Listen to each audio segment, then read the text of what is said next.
ऊपर पहाड़ नीचे शंकर एकांक, कैसे करबी हम दरस। पूरी मिठाई शिव के मनहि न भावे, पूरी मिठाई शिव के मनहि न भावे। भंगिया के गोला कैसन होला ए शंकर, कैसे हम दरस। भंगिया के गोला कैसन होला ए शंकर, कैसे कर हम दर्शन।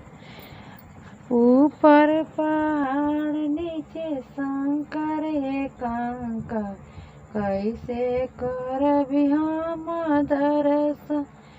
हाथी से घोड़ा बोल के मनहि न भावे, हाथी से घोड़ा बोल के मन न भावे।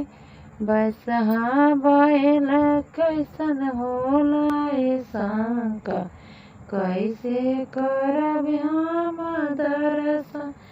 बसहा बैल कैसन होला ए शंकर, कैसे कर हम दर्शन।